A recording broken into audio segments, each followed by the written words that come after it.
Okay, as usual, we'll start the meeting with a pledge of allegiance. So everybody want to cross your hands over your heart and say, "I pledge allegiance to the flag of the United States of America and to the republic for which it stands, one nation under God, indivisible, with liberty and justice for all."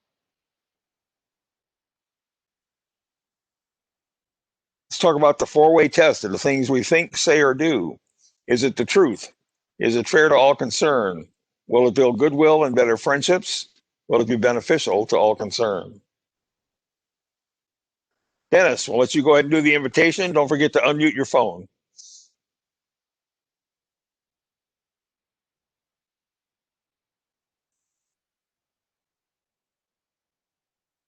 Dennis, look at your screen. You should have a little thing that says, click here to unmute.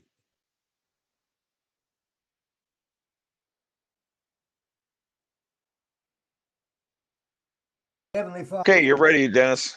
Thank you. Heavenly Father, we come before you today with humble hearts. And Lord, we come as different cultures and different faiths, but you taught us that all humans have the same need for peace and goodwill among men. Help our leaders and those of our nations, of other countries. And Heavenly Father, we thank you for this day. Give us comfort and give comfort to the poor and to the sick and to the dying. As we enjoy our fellowship together, help us to remember how fortunate that we are to be able to serve our brothers and our sisters and all of humanity. And we are truly thankful for everything that you have done for us. And we give you all honor and praise. Amen. Amen.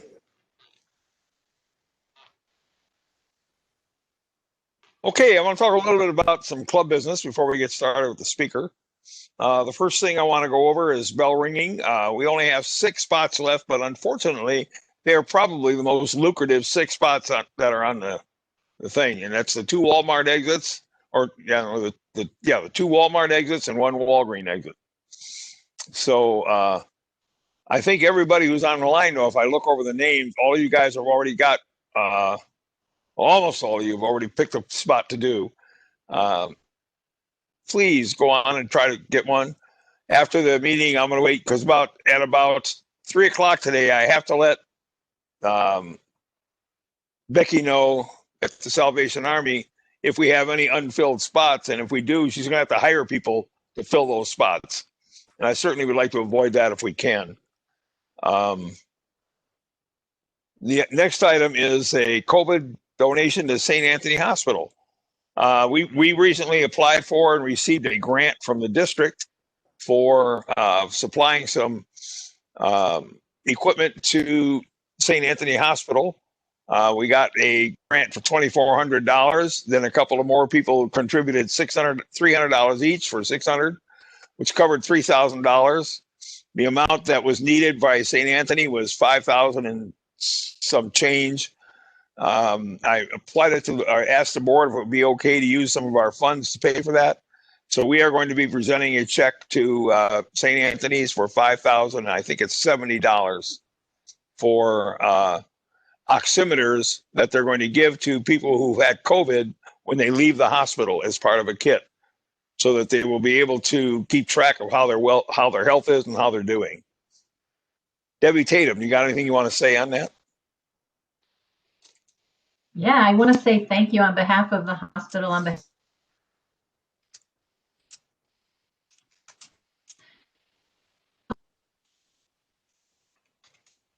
these pulse oximeters are a part. I have proven in many hospitals to be a key piece to prevent readmissions, to free up hospital space, to free up emergency room space. So I really want to say thank you so much for being so kind, so generous, and so thoughtful.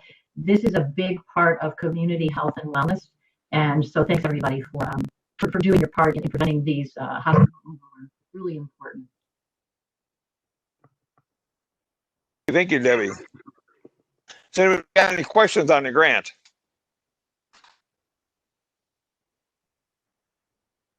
Hey, now I want to talk a little bit about a charitable donation matching grant. The Congregational Church of Christ, who is closing down in Michigan City, had some funds left. So an individual in there has indicated that he would match up to $55 per person any money that we contribute to our foundation, our club foundation. So if you go on the website, it says where you can send your check to, and it does make a note that you should put congregational match on your check when you send it in.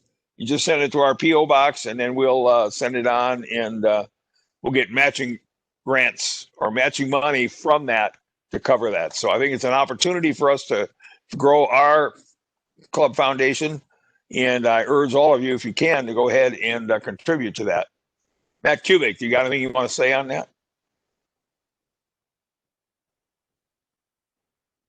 Matt Kubik, can you hear me? I see Matt's there, but I don't think he's got his sound on. So we'll see if he comes back later. He might be able to give us a comment on that. Okay, the next thing is the Alinsky Award nominations are due by, I believe it's January 9th. The application is on the website. If you know anybody who you feel should be honored for their work that they do in the community, please fill out the application and send it to us. I know that it would be nice to get a few nominations additional to the ones we already have, and with that, we will award those nominations in February. And last but not least, we are trying to put together a scholarship committee. We need to get the scholarship applications out. We have to have a committee that's going to do judging of those applications. And some of them will be Rotarians and some of them will be non-Rotarians in order to try to get that done. Jenna Lee or Caitlin, do you have anything you want to say on that?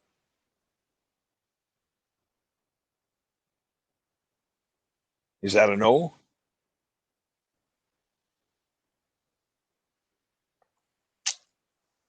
Okay, and last but not least, I want to say that we'll have this is our last meeting for this year.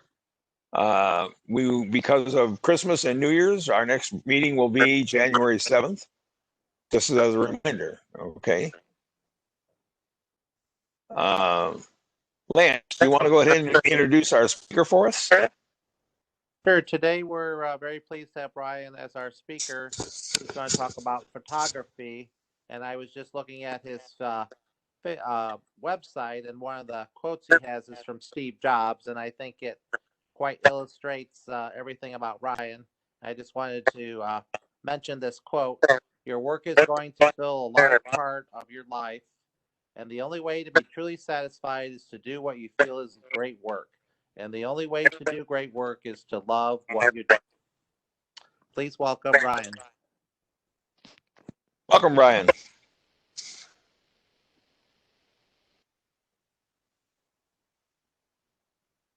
Ryan, you're going to have to unmute your microphone.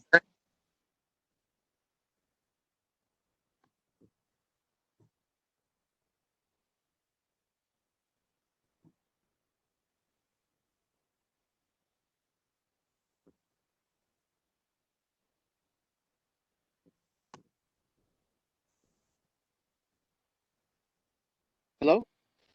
Yeah, Ryan, you got it. Okay, cool. Thank you for letting me do this, and I look forward to talking to you guys about what I do.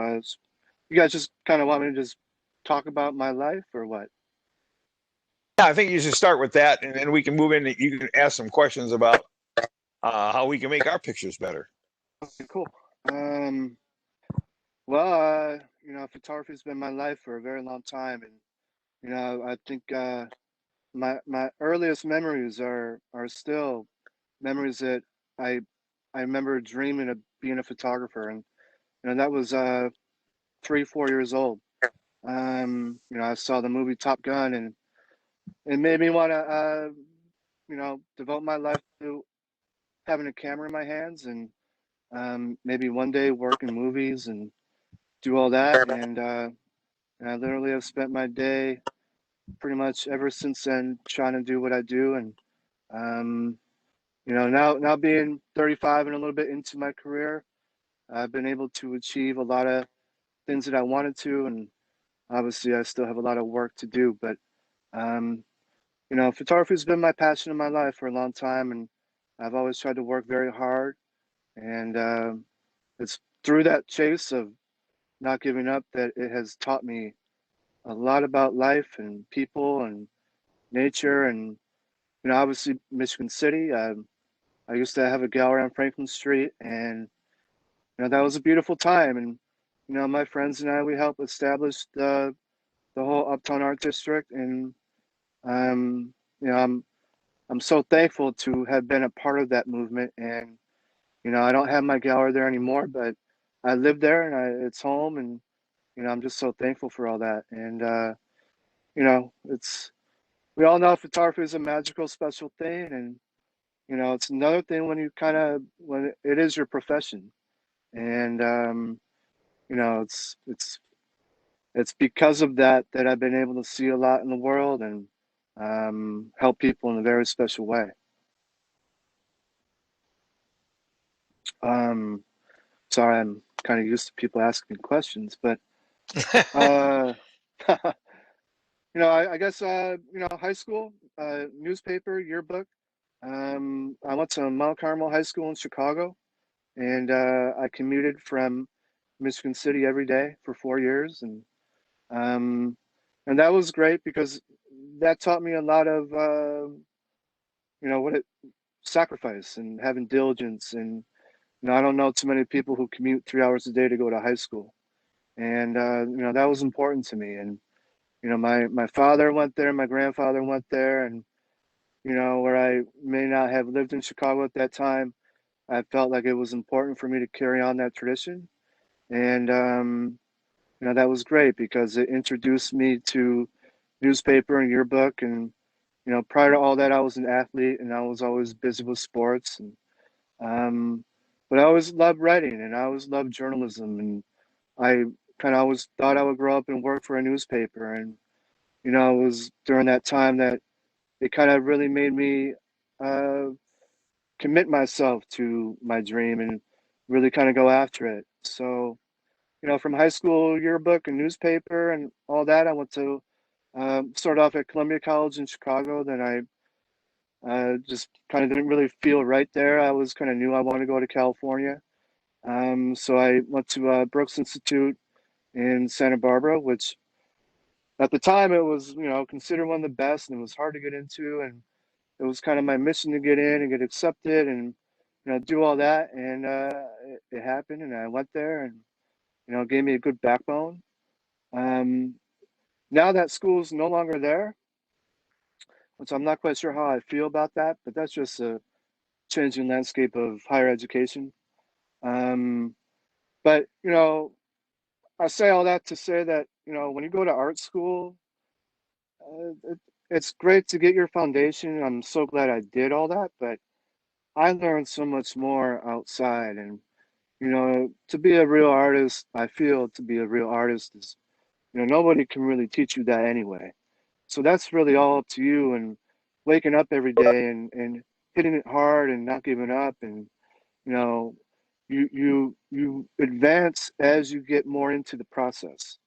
And I think a lot of people don't realize it takes a lot and a lot of years and many hundreds of hours just to, you know, get to a level where you kind of finally feel like you get it.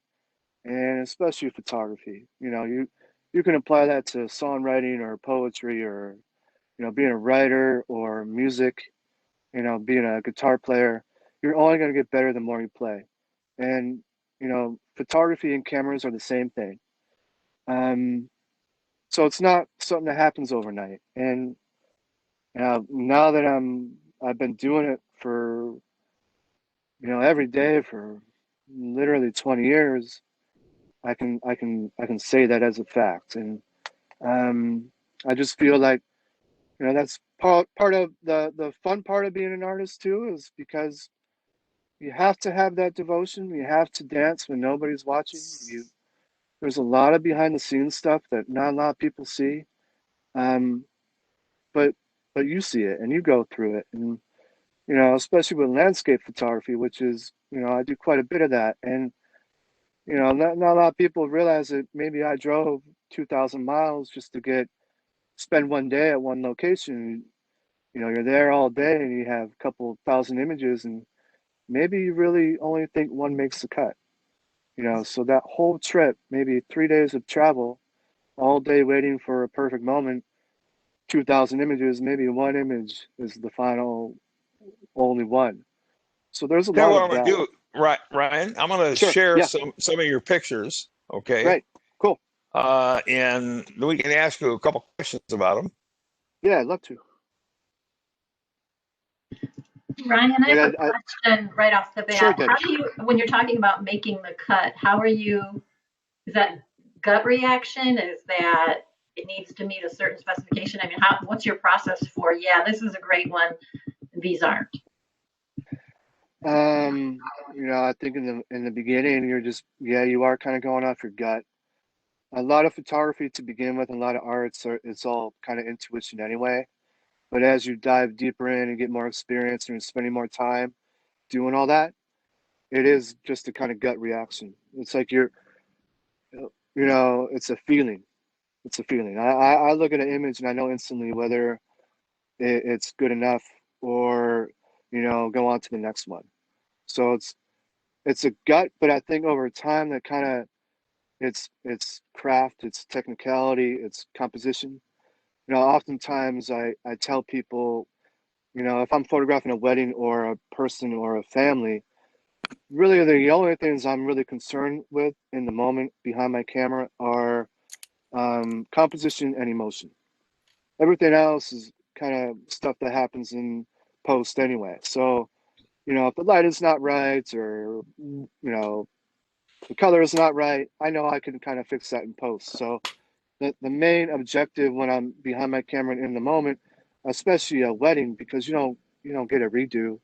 You know, you have to be in tune, you have to be on the ball, and you know, there are no second chances. So, you know, you're in tune, and the gut reaction is emotion and composition. And I think if, you know, when those two things align, then you're able to kind of create a solid photograph. And then from there, it's like, okay, then you add the muscles and the makeup and the wardrobe, if that makes sense. So it's intuition Hi, for sure. hi, Ryan. Matt Kubik here. Hey, Matt, how are you? I'm good. And first of Cool. all, I do remember your gallery very well. And I want to thank you for everything you did in helping to establish the Uptown Arts District. Thank you, And, sir. you know, that's been a big game changer for Michigan City to establish the identity of our historic downtown as an arts district. And you were a big part of that. And I want to thank you for that.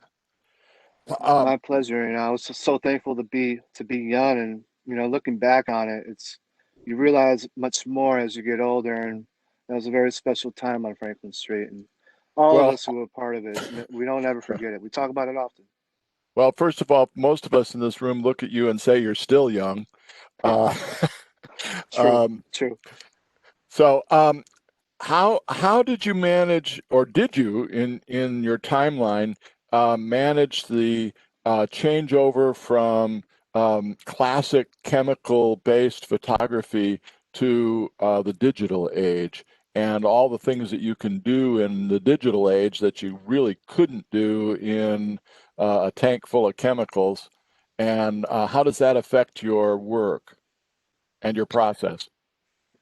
Great question, because when I was back in high school, when I first kind of really started, it was right when like digital cameras came out for the first time, and I remember I was a senior in high school, and they took me out of English to put me in newspaper because they knew that I was a photographer, and my teacher told me to run the whole department.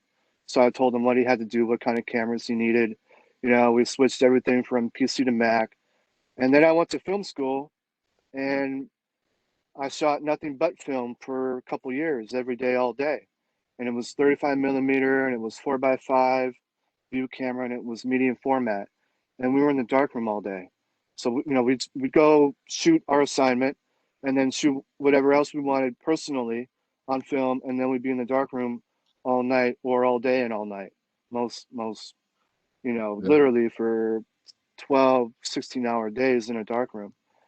So I was like right in the middle of the transition of when, digital was coming out, but people were still using film, and, you were considered a real photographer if you shot film, but, digital was kind of frowned upon. But it was, I was young and it was fun and it's really exciting. And I was so glad to have my backbone be film, and because it helped me when I got out and when I left and when I started doing my own thing, and that was all digital, because film, not that it was obsolete, but it was just, nobody's going to really hire you for a gig to go shoot film and go shoot 3 rolls of film. Then you got to, buy all the film and develop all the film. That kind of became an archaic way of doing it. So it's, they both work together for me, but I'm so glad that I know film, because it truly made how I even look at photography now. And my whole world is digital. It's the same way. So, I'm gonna photograph the image, and it's really about trying to get it right in the camera, and be concerned with composition and be concerned with emotion, because you have to, and if you want to be a great photographer. And then, the darkroom, now that it's all digital, there's so much more that I could do. Not that I'm disrespecting the film part of the darkroom, but they're very similar. And I think uh, having respect for the craft to begin with only made me a better digital photographer. So for me, I'm just so glad that I know both of them, and I was trained on film first, and it made me a better digital photographer.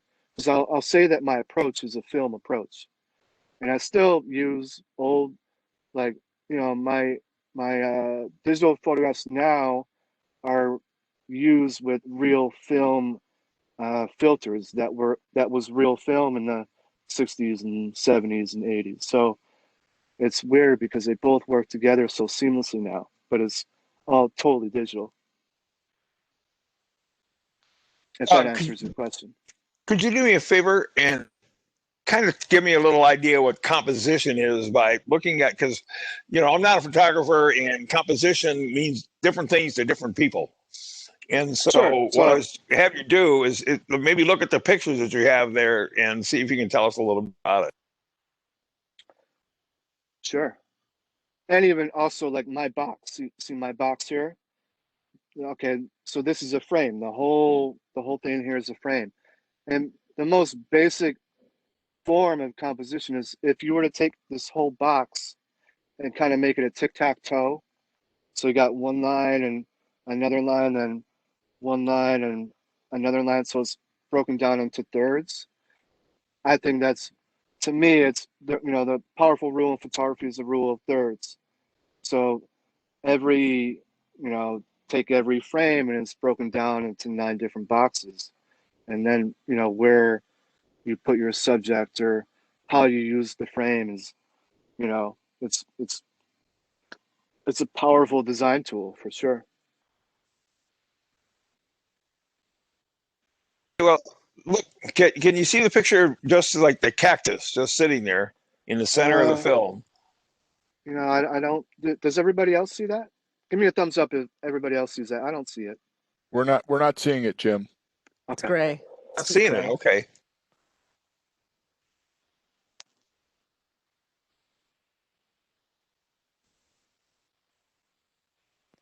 While we're waiting for Jim, hi Ryan, I'm Maggie Sparts. Hey, Oh, there you Maggie, go. how are you? I'm great. So I was wondering, what's your bread and butter for photography? I mean, what brings, what's the, yeah, what brings home the bacon for you? And then otherwise, what's your specialty? What do you really love doing? What makes you money and what do you love doing?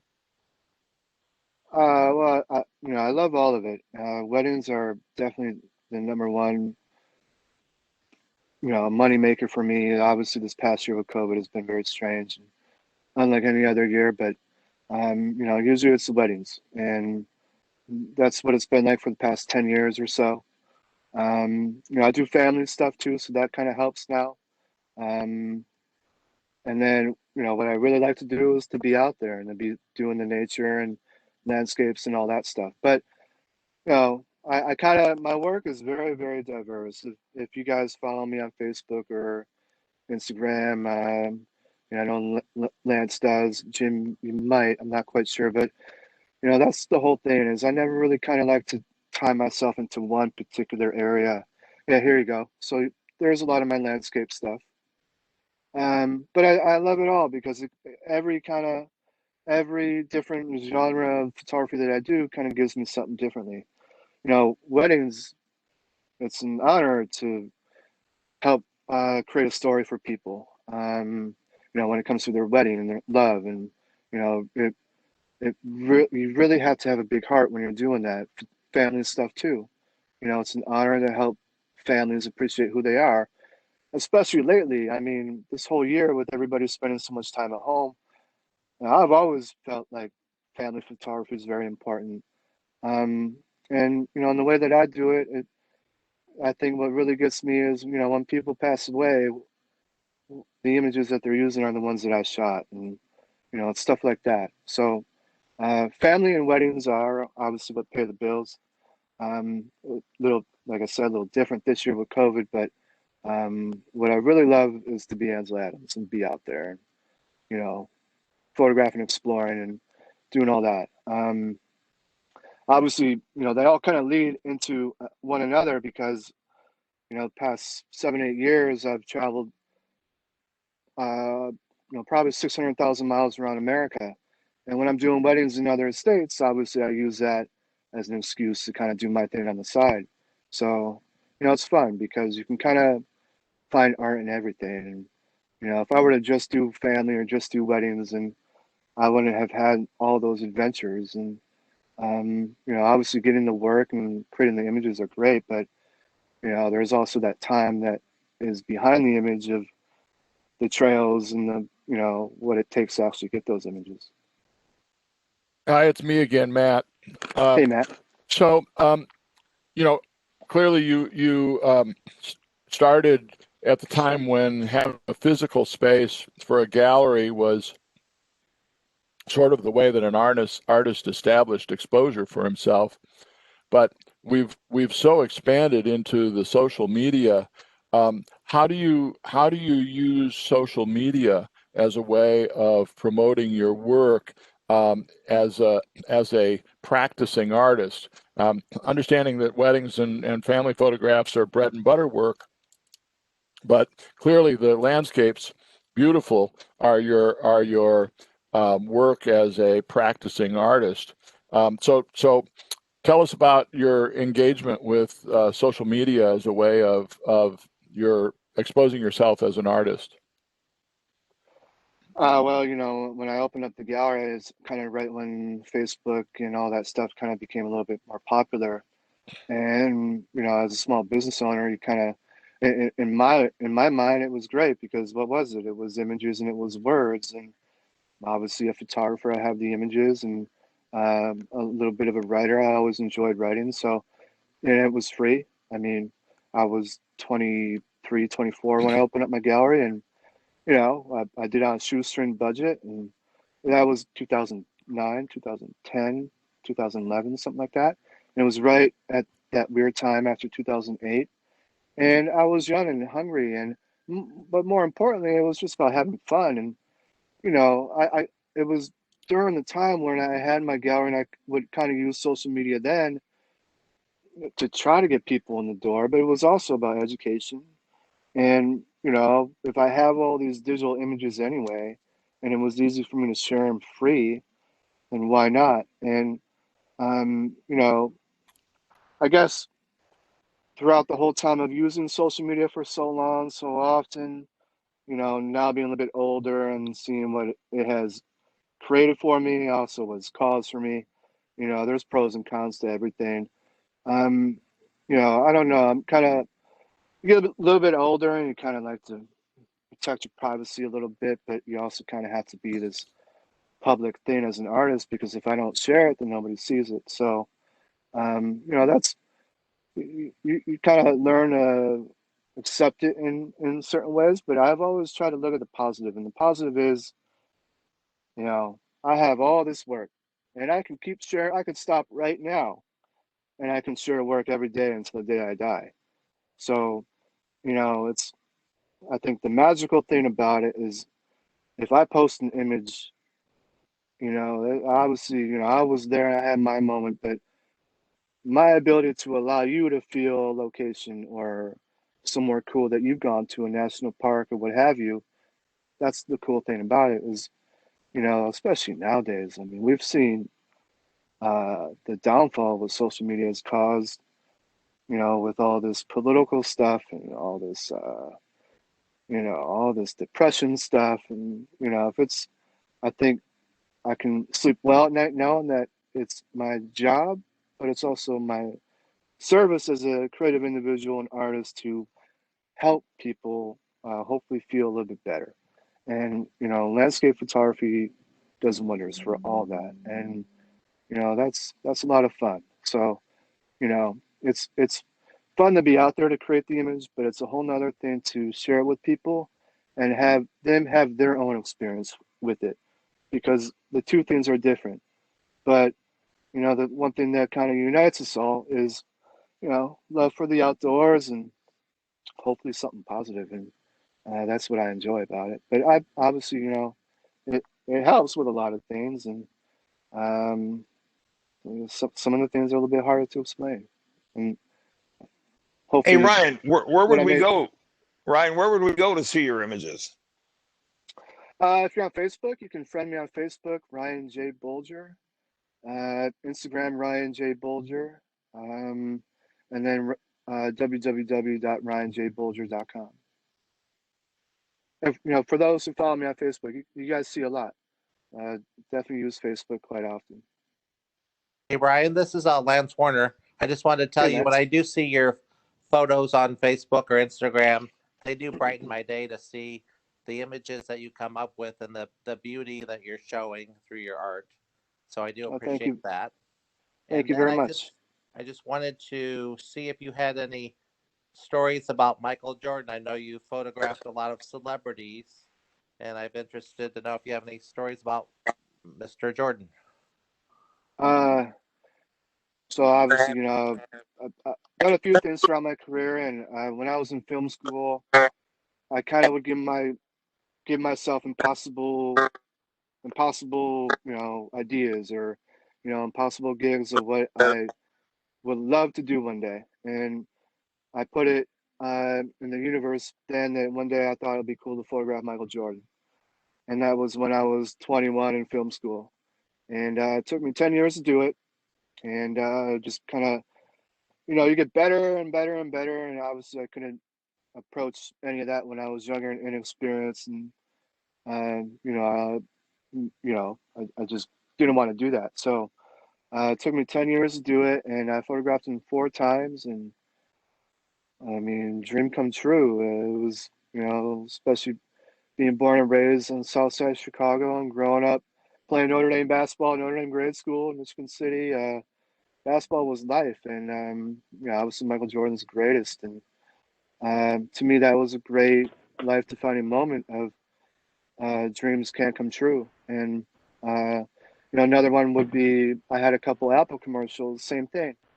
You know, I always thought it would be amazing to work with Apple one day and have a couple commercials. And they reached out to me one day, and I had ended up having 2 commercials. We talked about it, maybe 10 others, but they only ended up using 2, and that was great. And you know, but at the end of the day, it's you know when you're younger and all this stuff happens, it's fun. But as you get older, it's you know, it's it's not that big of a deal. You know, we're all human, just trying to do what we can do. And you know, if you can live your life and tackle a couple of your dreams, have these impossible dreams and make them come true, I think you realize that anything's possible.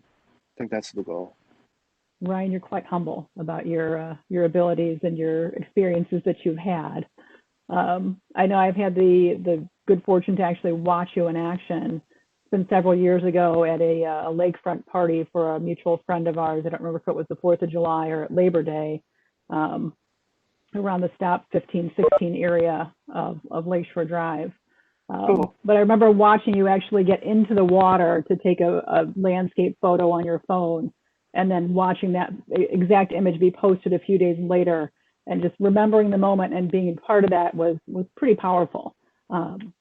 Oh, At any rate, though, for anyone who doesn't have the link yet to Ryan's Facebook page, I did go ahead and post that in the chat for you. So you can go ahead and access that pretty easily and give him a follow, or at least take a look at the work that he's done, because it's pretty amazing. The colors are phenomenal. And again, you're incredibly talented. So thank you for Thank being you. here to share today. My pleasure. My pleasure. Yeah, talent's a strange word. I don't know. Oftentimes people feel like you're born with this talent, and maybe you're born with a gift, as we all are, but talent is nothing but hard work and sacrifice, and crafts, and being a craftsman, and having your devotion to your craft, and wanting to push yourself. Nobody gives you a medal for that. That's all up to you. And you've done an exceptional job. So Thank you. Thank you. Ryan, for those of us who don't have necessarily built-in photography talent, but just the average person, how do I go about choosing a camera besides my iPhone, but choosing some kind of camera where I can get the prints, maybe blow them up of the dunes and put them on my wall? Don't need anything spectacularly expensive, but I have no idea how to go about choosing a camera to do that. Can you help? Yeah, sure. That's a billion-dollar question.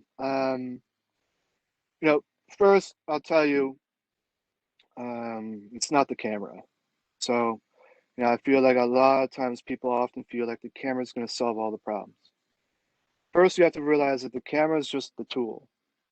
If you start thinking of yourself as a camera, it really comes down to your compassion and your empathy and your ability to kind of put yourself into whatever you're photographing and connect to it. So, realize that the camera is not going to make you a photographer. It's you're going to make yourself a photographer. And the camera is just a tool. So, but that being said, if you have an iPhone, which one do you have?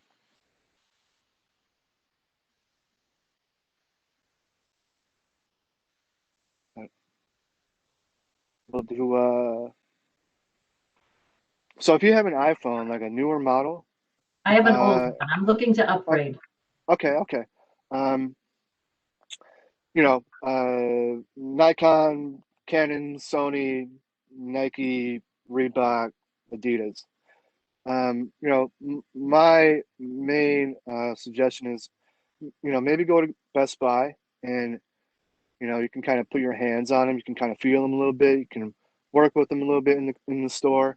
You can just kind of get a feel, because sometimes if something feels better in your hand, it's going to work better for you. Personally, I've shot with Canon cameras my whole career, just because I started on one and I just kind of never gave that up. But I use my iPhone often.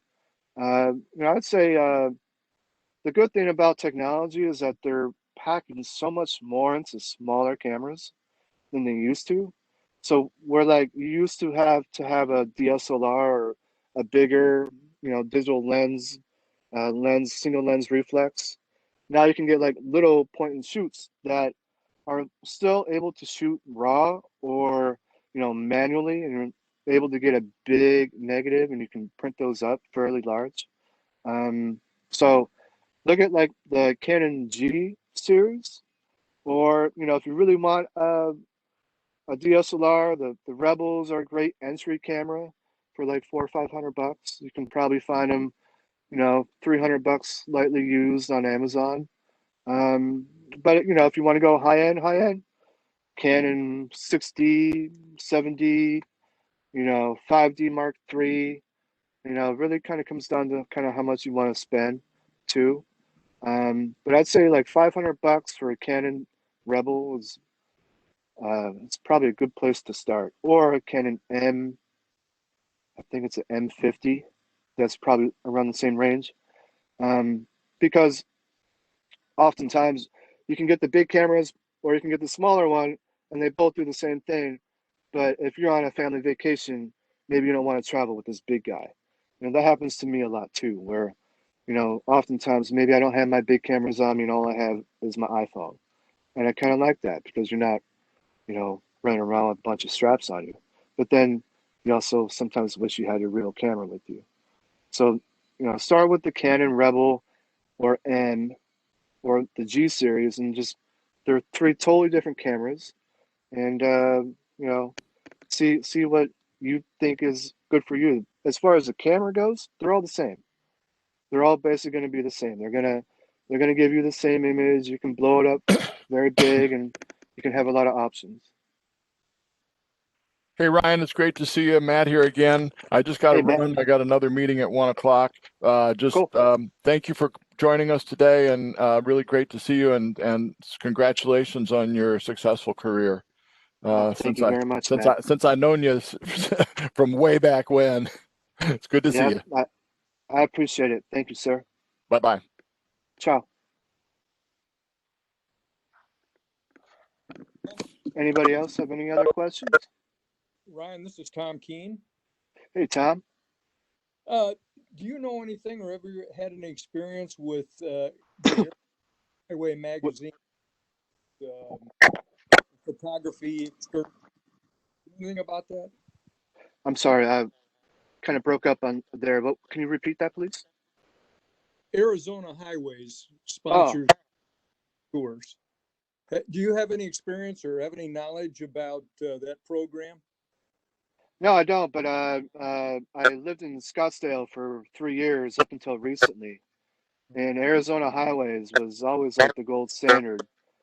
Their photography is amazing, and they've always been well respected. And I love that magazine.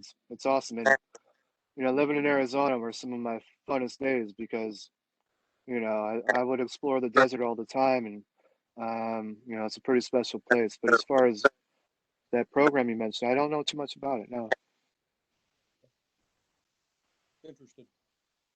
Thanks, Ryan. Yeah, my pleasure.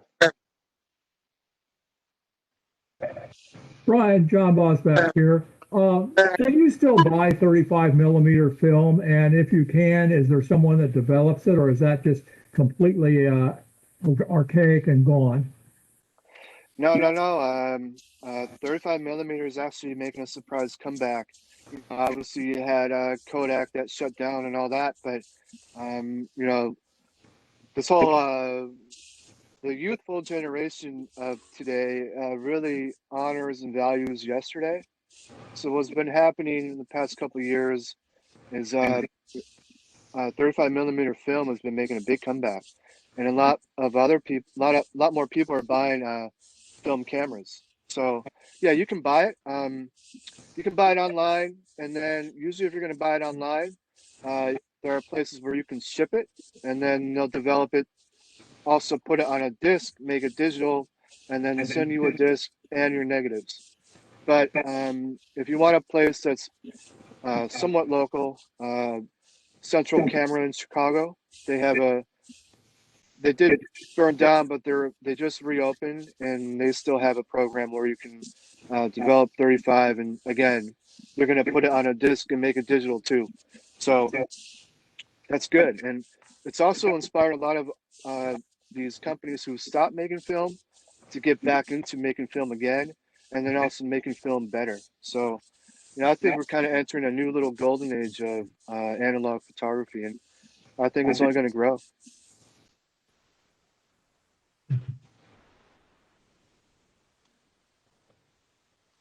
Anyone else have a question?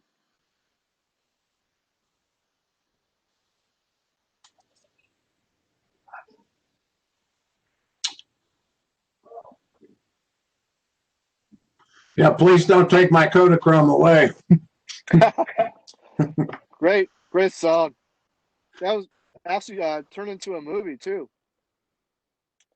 There's a great movie on Netflix called Kodachrome. I believe it's called Kodachrome, but it's a great story about this older guy who takes his last roll Kodachrome and does a little road trip. I believe Ed Harris is in it. It's a really good watch. You should watch it. But Kind Kodachrome of is great. reminds me of the old art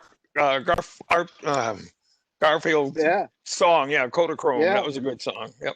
yeah, for sure. One of the best. Actually, I got another thing. I found what I'm doing right now is I have 35 millimeter slides. Yep. Okay, that I've been Uh-huh. taking since I was a kid, and I've finally got myself a little scanner, and I'm actually scanning these into digital. Okay, Cool. Yeah. and putting them on files and stuff. So that can be done too. I know there's companies out there that do it for you too. I think if you send your slides to them, they'll put them out onto a disk. Yeah, and actually, they make a little thing for your phone where it's like a little light box, and say you have your phone, and it hooks into the camera, and then there's a light box. You put the slide on top, and then you use your phone to take a picture of the slide, and it does it in a way where it's like really professional. So they Oh, they even have that going on now too. good. Yeah, but have you like revisited old moments that maybe you forgot that you had? Oh, absolutely. It was That's the fun interesting to part, find isn't some it? slides on my honeymoon, actually, Oh wow, uh, cool. that must have gotten wet because now they have kind of like red smudges on them. Oh, for But sure. I need to get them. I need to get them to digital quick because some of these pictures are fading away. They really are. Yeah, and then well, that's the cool thing about digital too is you can take those scans that you're doing, the ones that have the red, stuff on it, and you can now totally make it brand new again and get rid of all that. Yeah. So that's the cool thing about digital is you can make something old new again. There you go. Okay. Anybody Yeah, else got any questions for Ryan? If not, Ryan, I really want to thank you for taking the time to meet with us, my and pleasure. I'm definitely going to publish your Facebook link on our newsletter. And I think Lance will go ahead and put that same link up on our Facebook page. And we'll see if we can get some more people looking at your site. Well, I appreciate it. I just want to let all you guys know with the holidays coming up, don't be afraid to bust out your phone. Capture the moments. Once time comes, it's gone, and especially if you guys are going to be around grandkids or kids or little nephews and nieces. Savor the moment. But I challenge all of you this Christmas and holiday season to bring out the inner photographer in all of you. So I appreciate everything and appreciate all your time as well. Thank you. All right. Thank Can you, we Ryan. create the hashtag Ryan Boulder Challenge? Sure. Sure. And then tag it all back so that we can get you back There you to a little go. bit more business. Or just sure. Okay. All right. Thank Well, I you. just want to remind everybody that we will not meet again until January 7th. Will be another online meeting at that time. One of the things, Brian, just to throw in a little kicker here, that I've been taking pictures of people on the camera, on the videos. So looks like that's what you're doing right now too. Yeah. Picture of a picture. Yes, right. Okay. With that, I want to again wish everybody here a very joyful and holiday season, and keep safe. Hope to get the chance with your families, and like Ryan says, record it as much as possible, because being a 76-year-old man, I know that time flies. So have a good chance at it, and thank you again for coming to the meeting, and we are adjourned. Thank you. Bye. Take care, everybody. Bye. Christmas to all. To all, good night.